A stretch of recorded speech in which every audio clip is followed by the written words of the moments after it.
Eu peço aos irmãos que abram suas Bíblias no livro de Gênesis. Livro de Gênesis. E eu queria que vocês abrissem aqui no capítulo 45. Obrigado, meu irmão. Livro de Gênesis, capítulo 45. Eu pedi à igreja americana que nos desse um púlpito, e eles nos deram. Só que o púlpito está escondido ali dentro.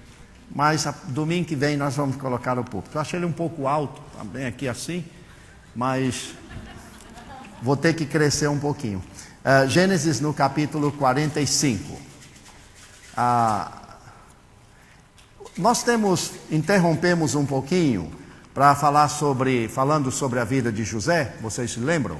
E ficou realmente a última parte, que é José dar-se a conhecer aos seus irmãos. É o capítulo 45.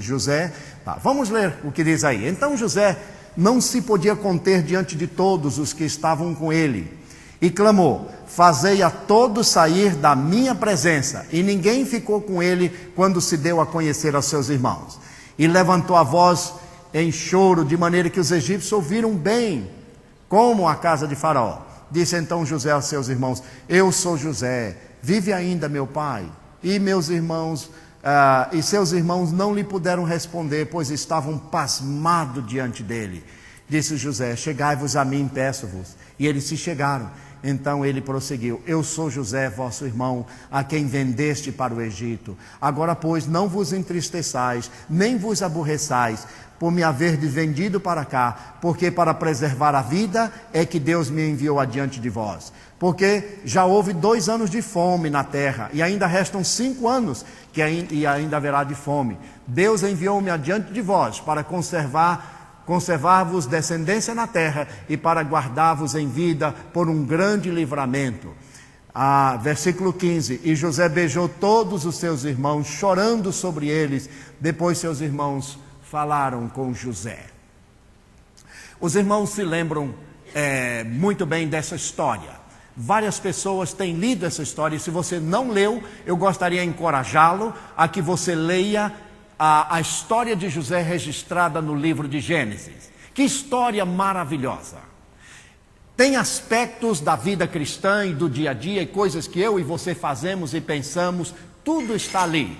Os nossos relacionamentos em família, as coisas que acontecem no dia a dia, tudo está nessa história. Então eu queria realmente animá-lo a que você lesse a história de José.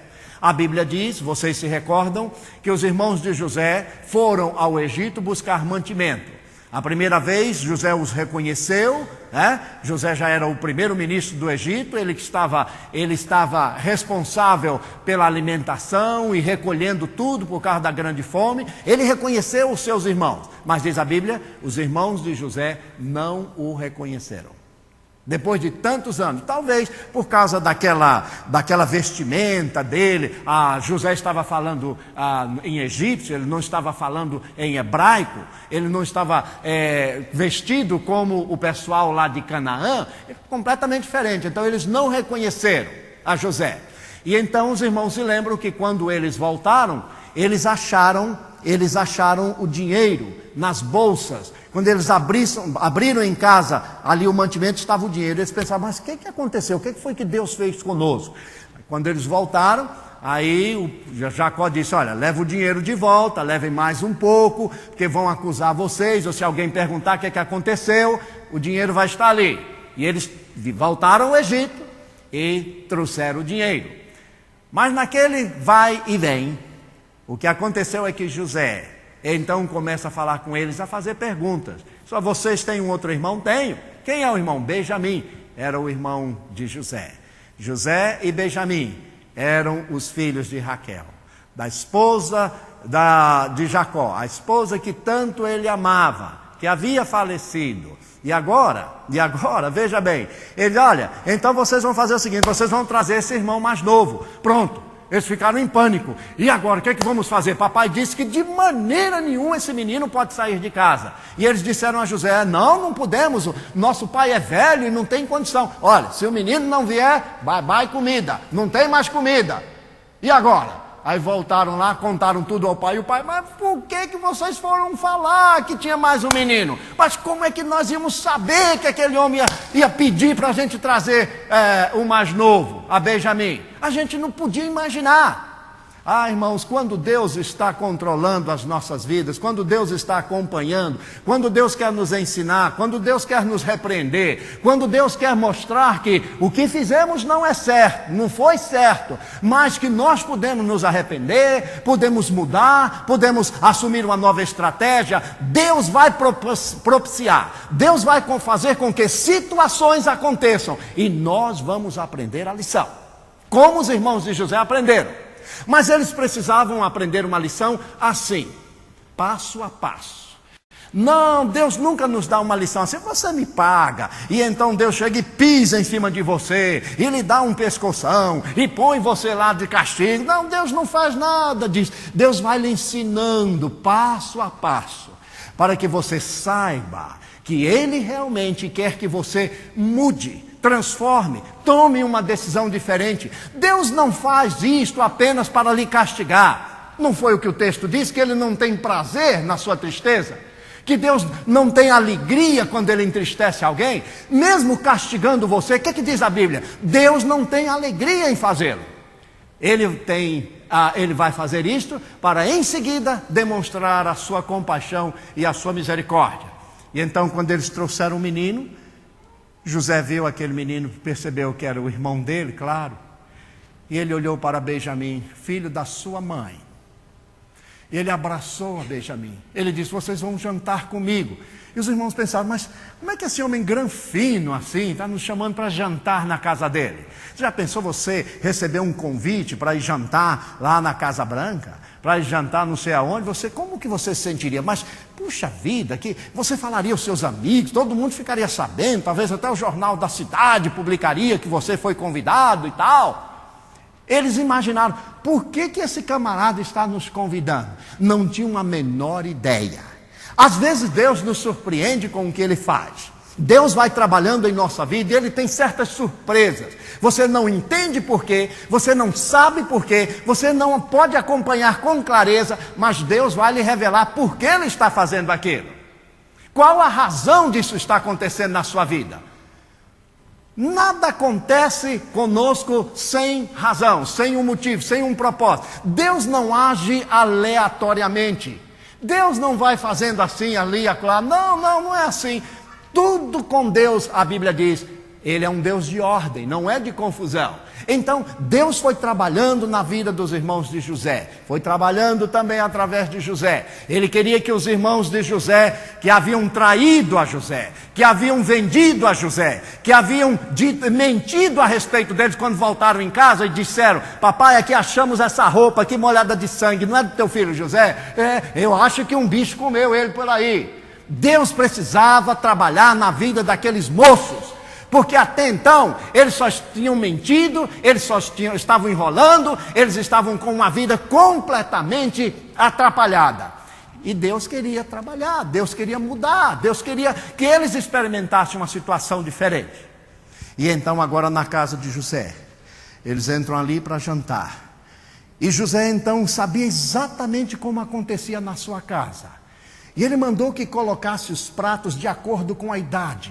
E diz a Bíblia que quando os irmãos entraram na sala e olharam os pratos, cada um sentado ali pela sua idade, até chegar perto dele o seu irmão Benjamim, eles ficaram maravilhados. Como é que esse homem sabe os detalhes? Como é que esse homem sabe tudo a respeito da nossa vida? Você fica maravilhado. Como é que Deus sabe? Como é que Deus conhece? Como é que... A Bíblia diz no Salmo 139 o quê? Senhor, tu me sondas e me conheces. Tu conheces o meu sentar, o meu levantar. De longe entendes o meu pensamento. Deus sabe tudo ao meu respeito. Ele sabe aquelas coisas que muitas vezes nós tentamos esconder lá no fundo, lá no cantinho. Ele sabe por quê? Porque o seu Espírito prescruta o nosso coração. E o salmista responde, para onde fugirei da tua face? Para onde fugirei? Se subir ao céu, o Senhor está aí. Se fizer no abismo a minha cama, o Senhor está lá também. Se eu correr para o claro, aqui está o Senhor. Se eu achar que no escuro eu posso esconder, não é que o Senhor está no escuro também? Para onde vou fugir de ti, Senhor? Quantos crentes fugindo de Deus? Quantos crentes achando que Deus não vai ver, não vai lhe pegar. Não, eu vou fazer isso aí, depois Deus esquece. Deus não esquece não. Ele vê, Ele sabe, Ele conhece. Mas Ele quer que nós sintamos realmente um refrigério da sua presença. E muitas vezes isso requer uma transformação, uma mudança completa, total. Não é aquela mudança maquiada. Eu estava vendo a minha esposa, às vezes de manhã levanta, eu olho assim, aquela cara tristinha, aí depois já está lá se arrumando. Aí só escuta um barulhinho, plac, plac, plac, plac, plac, aí tira não sei o quê, e puxa de lá, e puxa de cá, e sacode de lá, e tal. Mas olha, é um festival. É tão interessante a gente ver as senhoras se arrumando. Que coisa magnífica. E eu fico pensando, gente, me leva 1 minuto para pegar o pente, pentear o cabelo, tá pronto, vamos. Não, aí vem a sessão de latas. E uma lata para uma coisa, outra lata para outra, e não sei o que. Faz parte desse visual. Faz parte. E então depois você olha, realmente, ela está linda. E a gente chega e diz, você está linda. E você sabe como elas se sentem? Tão felizes. Vai esquecer de dizer alguma coisa. Mas olha, não é impressionante que nós às vezes, num sentido assim diferente do que esse, mas nós tentamos nos maquiar diante de Deus. Nós tentamos passar uma imagem do que nós não somos e do que não estamos sentindo. Às vezes até no culto cantamos e tal, mas não é exatamente aquilo que está no nosso coração. Não é o que estamos sentindo, não é o louvor que nós gostaríamos de estar oferecendo ao Senhor. É um louvor às vezes forçado, é uma adoração que parece que sai assim, que não tem outro jeito. E a Bíblia diz que Deus até nisso conhece o nosso coração. Certa ocasião, quando Israel estava com esse tipo de louvor, sabe o que Deus disse? Este povo honra-me com lábios, mas o seu coração está longe de mim. Longe de mim. Que adianta cantar que o Senhor vai me abençoar e eu vou andar sobre as águas, a minha fé será renovada, quando eu realmente não estou sentindo impulsionado por esta mensagem? Pouco adianta. Mas se realmente eu crer que o Senhor é capaz de fazer isso, não eu, mas o Senhor, isso vai acontecer e muito mais na minha vida. Porque o Senhor não trabalha com pouco. Ele trabalha sempre muito mais do que nós possamos imaginar.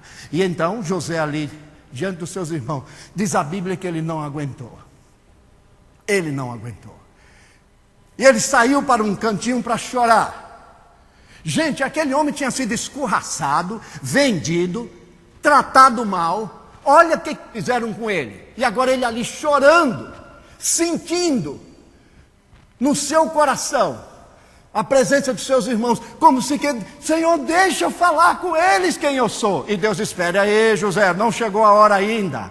Eu sei que eu e você às vezes a gente quer gritar, quer falar. Deixe, Senhor, eu falar. Não é hora ainda. Salomão diz, há tempo para falar, há tempo para ficar calado, há tempo para você divulgar a bênção de Deus na sua vida, há tempo quando Deus quer que você só usufrua desta bênção, goze desta bênção.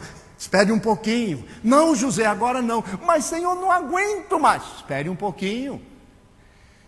E Deus disse, eu tenho mais um plano para você. Você vai colocar o seu copo na bolsa de Benjamim. E ele colocou o copo de prata que ele usava para tomar o seu vinho. E quando os irmãos voltaram, ele mandou os seus empregados atrás deles. Por que vocês roubaram o meu copo?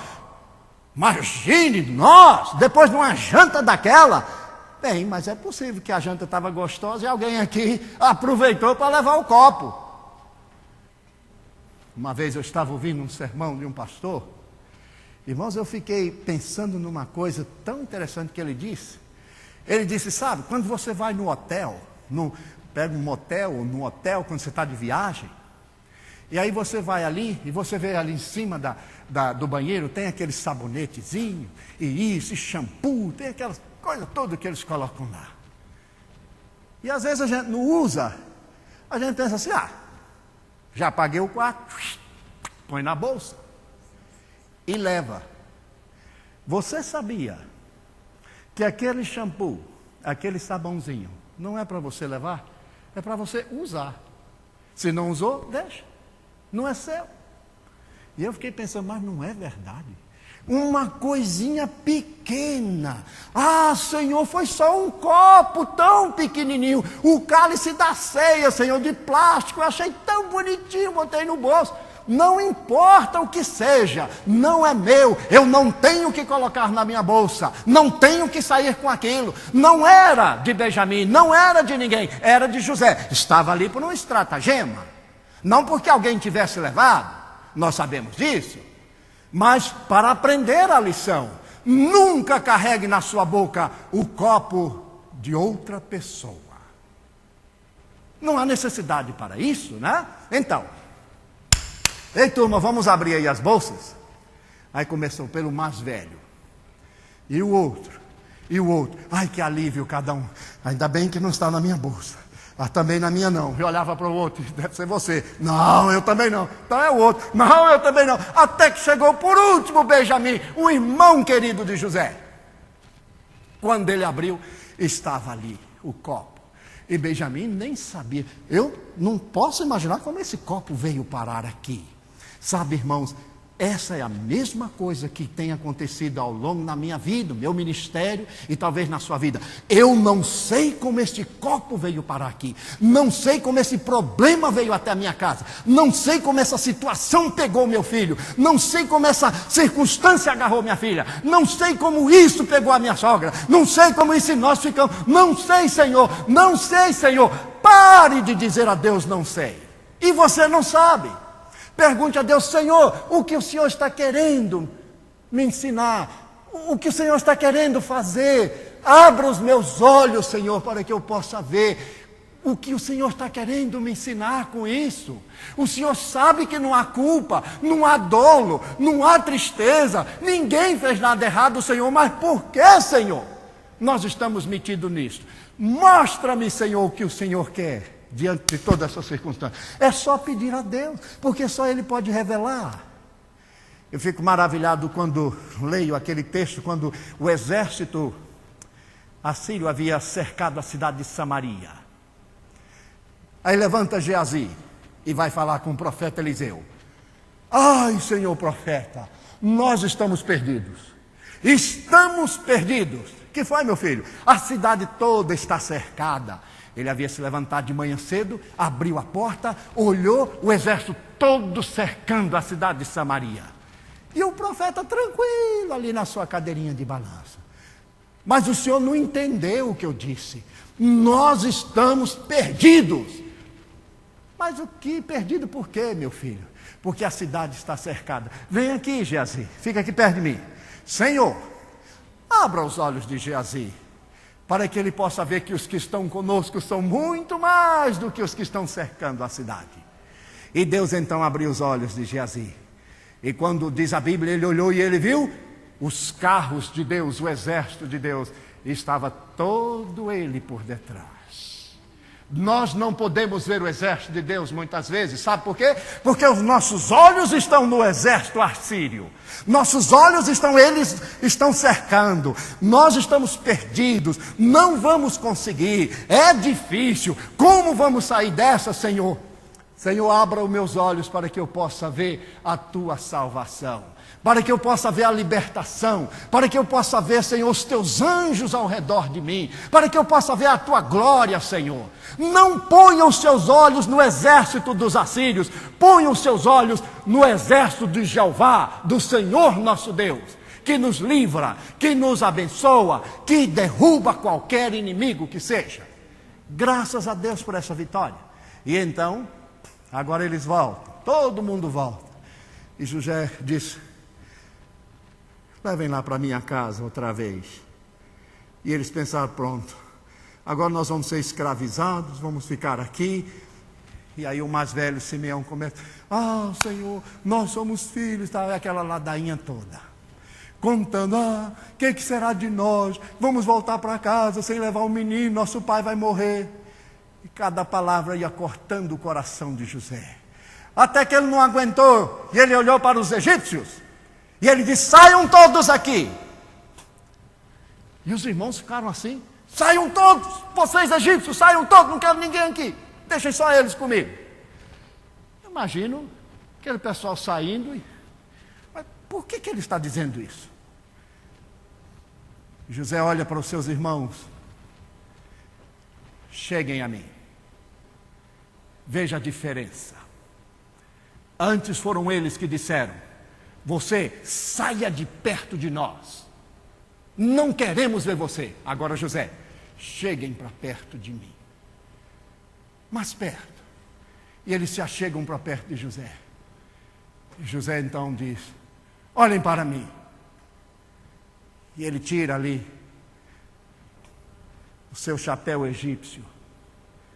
E ele começa a se revelar.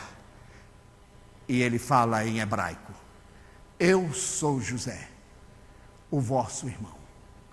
Imagine a paralisia agora. Imagine aqueles irmãos, 11 irmãos olhando para ele. Não podiam acreditar no que estavam vendo e ouvindo.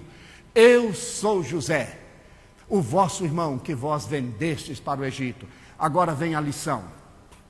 Mas não fiquem tristes, porque creiam ou não, Deus usou vocês, sem vocês perceberem, para que eu viesse adiante, preparar toda esta alimentação para alimentar a vocês e a todo mundo. Ó irmãos, Deus não trabalha com vingança. Minha é a vingança, diz o Senhor. Você vê aqui 3 momentos. Primeiro, um momento de grande emoção. José abraça seus irmãos e começa a chorar. Mas chora muito alto. A Bíblia diz que os egípcios ouviam o choro. Gente, era um choro alto. De vez em quando o neném chora. A gente fica perturbado com o choro do neném. Imagine choro de adulto. É um choro esquisito. E eles choravam tão alto que lá do palácio eles ouviam. Gente, esse povo deve ter chorado que não era brincadeira. Eu já vi muita gente chorar, mas normalmente o pessoal chora baixinho. E quando fala, é: sai de perto de mim, não quero saber de você. Fala para expulsar a pessoa de perto. Mas chorar alto. Agora esse choro era um choro de desespero. Era um choro, o choro de José sobre os seus irmãos. Era um choro de muita angústia no coração. Porque talvez como homem, como pessoa, ele quisesse revidar aquela situação. Mas como era um homem de Deus, imagine o choro de José agora, revendo seus irmãos. Que emoção, que momento especial na vida dele e dos seus irmãos. Foi um reencontro, foi um momento de grande emoção, mas também foi um tempo de avaliação. Vem aqui.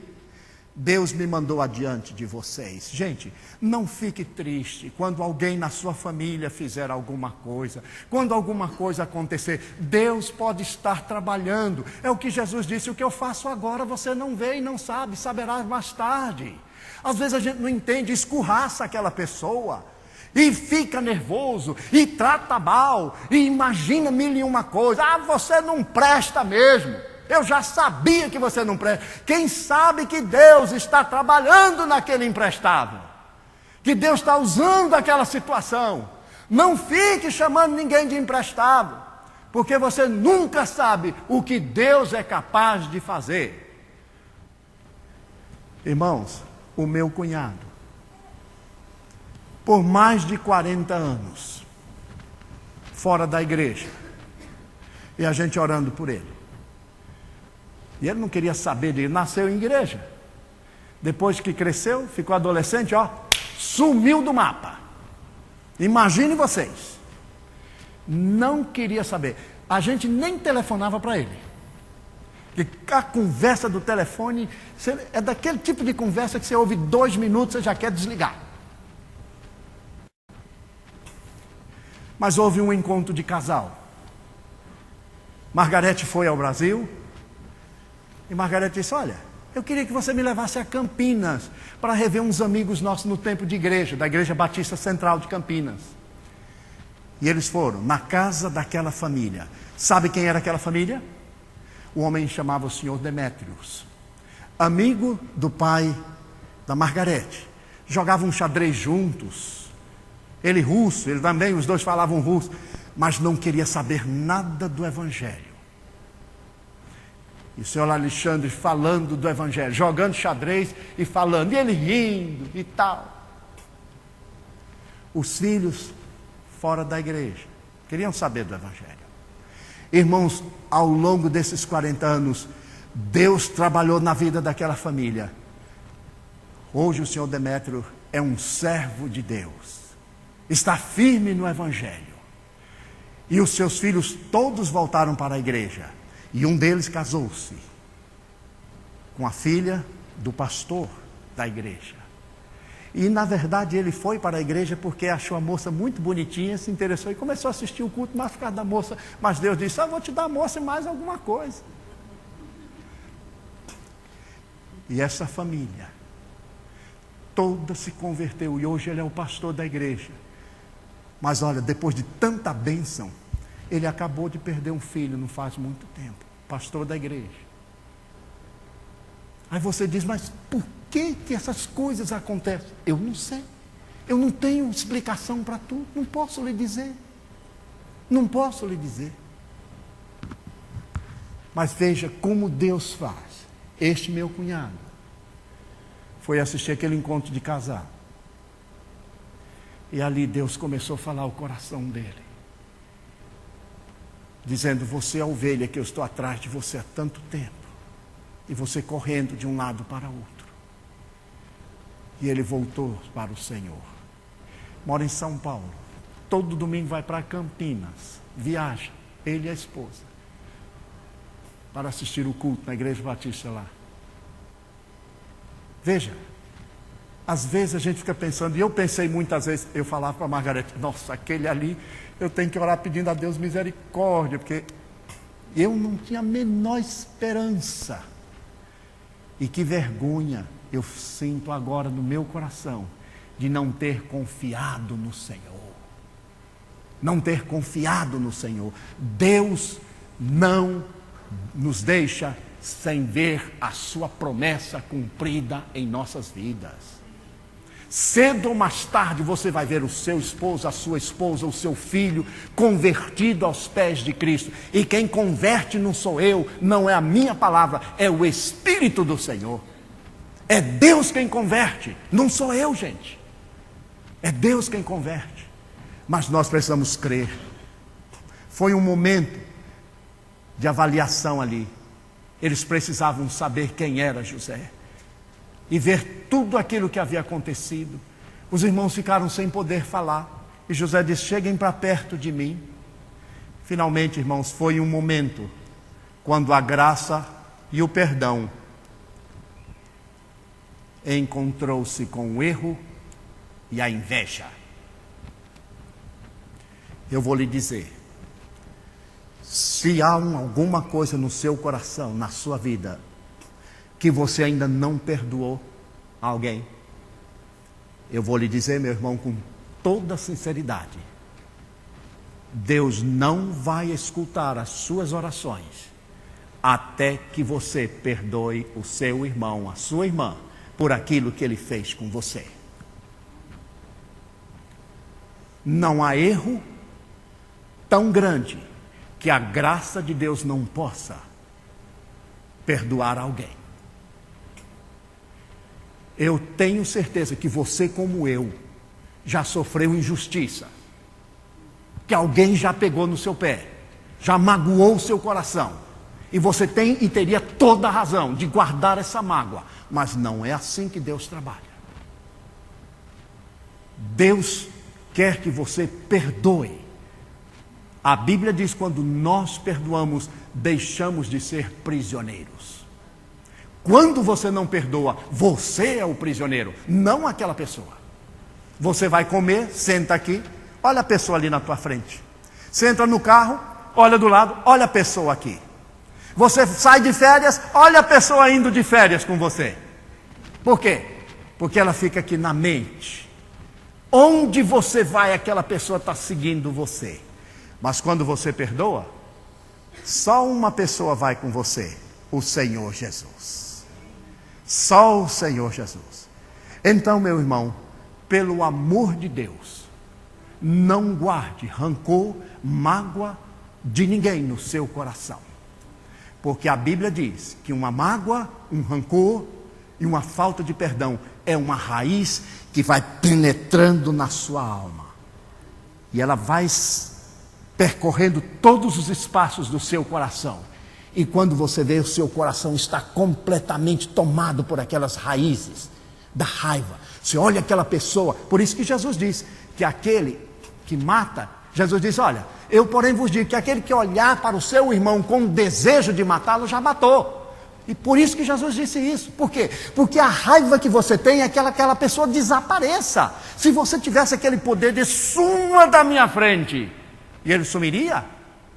Oh, este mundo estaria vazio, porque com certeza outra pessoa encontraria você e diria, suma da minha frente, e você iria também. Ou você acha que só você teria esse poder? Todo mundo teria. No mundo não haveria mais ninguém. Seria um mundo dos sumiços. Mas não é assim que Deus quer. Abra o seu coração e perdoe. Eu já disse isso uma vez a vocês. Por muito tempo, eu como pastor, eu guardei mágoa de uma pessoa. Por muito tempo, um irmão de uma igreja. Mas um dia, em lágrimas, eu me quebrantei diante de Deus e eu disse, Senhor, eu jamais serei prisioneiro de quem quer que seja. Eu quero ser prisioneiro só de Jesus. E eu perdoei aquele irmão no meu coração. E se hoje eu encontrá-lo, eu vou abraçá-lo, vou sorrir com ele como se nada tivesse acontecido. Porque se eu não posso me sentir livre para pregar sobre o perdão, como é que eu vou ter autoridade se eu mesmo tenho os meus gatos? Então é preciso, muitas vezes, a gente ter aquele encontro e a gente chegar, olhar para a pessoa e dizer, venha para perto de mim. Orar por aquela pessoa, estender a mão e dizer, no meu coração, eu te perdoei, assim como José fez.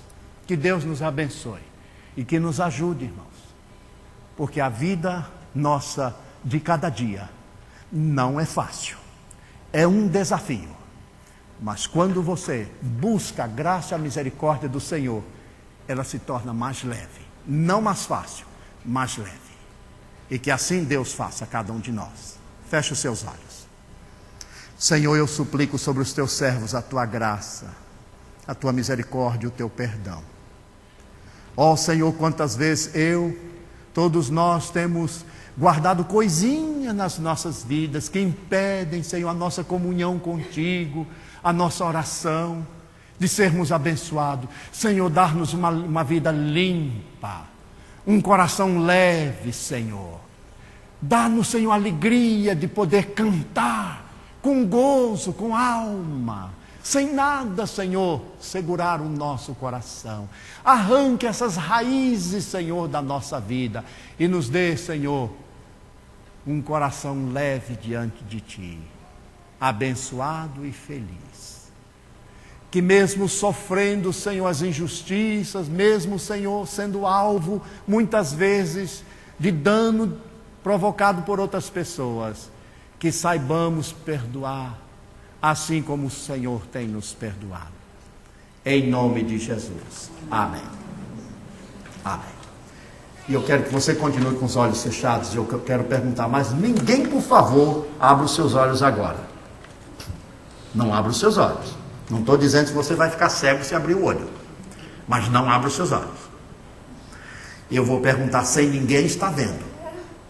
Se você tem alguma raiz de tristeza, de amargura no seu coração contra alguém, e a partir de agora, em nome de Jesus, você vai dizer, eu vou perdoar esta pessoa.